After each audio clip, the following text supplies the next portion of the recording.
بسم اللہ الرحمن الرحیم۔ السلام علیکم سٹوری ٹائمز کے معزز دوستو، سٹوری ٹائمز میں خوش آمدید۔ دوستو، اسلام کے چوتھے خلیفہ حضرت علی کرم اللہ وجہہ کے بارے میں آپ سب جانتے ہوں گے۔ حضرت علی کرم اللہ وجہہ اپنی ذہانت اور فطانت کی وجہ سے بہت مشہور تھے۔ ان کو پیارے آقا صلی اللہ علیہ وآلہ وسلم نے باب العلم کا خطاب دیا تھا۔ یہی وجہ ہے کہ ان کے سنائے گئے فیصلے سے کبھی کسی کو انحراف نہ ہوتا۔ ایسا ہی ایک واقعہ آج آپ کی خدمت میں پیش کریں گے۔ حضرت علی کرم اللہ وجہہ کے پاس ایک عجیب و غریب مقدمہ پیش کیا گیا، جس میں دو نوزائیدہ بچے، جس میں ایک لڑکی اور ایک لڑکا تھا، اور دونوں کی مائیں اس بات پر مصر تھیں کہ لڑکا ان کا ہے۔ بظاہر کوئی ثبوت اور کوئی گواہ بھی موجود نہیں تھا جو یہ بتا پاتا کہ لڑکا کس ماں کا ہے اور لڑکی کس کی ہے۔ دونوں عورتوں کی تڑپ اس طرح تھی کہ بظاہر دونوں ہی اس بچے کی ماں لگ رہی تھی، اور دونوں بری طرح سے تڑپ رہی تھیں کہ یہ بیٹا ان کا ہے۔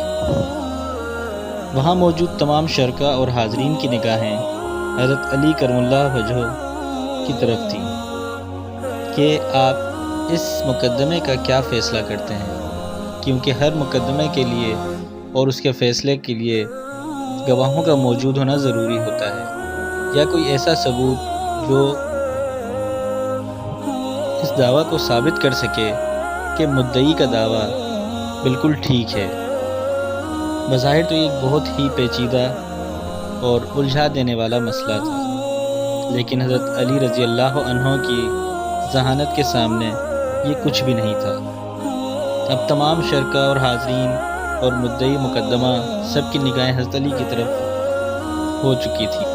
آپ رضی اللہ عنہ کی زبان مبارک سے اس گمبھیر مسئلے کا کیا فیصلہ آتا ہے، اور جیسا کہ پہلے عرض کر چکا ہوں کہ حضرت علی رضی اللہ عنہ کے سنائے گئے فیصلے اتنے باضابطہ، توجیہ آمیز اور تفصیلی ہوتے تھے کہ کسی کو انحراف کی کوئی وجہ ہی نہ مل پاتی تھی۔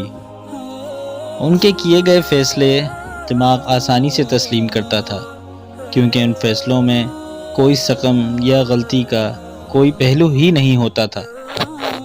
لہٰذا حضرت علی رضی اللہ عنہ نے فرمایا، ان دونوں ماؤں کا تھوڑا تھوڑا دودھ حاصل کر لیا جائے اور تول کر وزن کیا جائے۔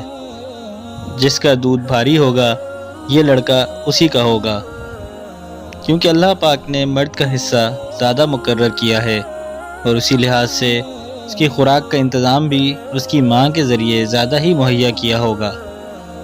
یہ فیصلہ اس قدر واضح تھا کہ دوسری عورت جو دراصل لڑکی کی ماں تھی فوراً سے اپنے دعوے سے دستبردار ہو گئی، اور حقدار کو اس کا حق مل گیا۔ یہ مقدمہ اور اس کا فیصلہ حضرت علی رضی اللہ عنہ کی ذہانت کے سامنے کچھ بھی نہ تھا۔ اور بھی ایسی ہی مزید اچھی سٹوریز اور نالجیبل چیزوں کے لیے ہمارا چینل وزٹ کرتے رہیں، اور پسند آئے تو ضرور سبسکرائب، لائک اور شیئر کیجیے۔ شکریہ۔ اللہ حافظ۔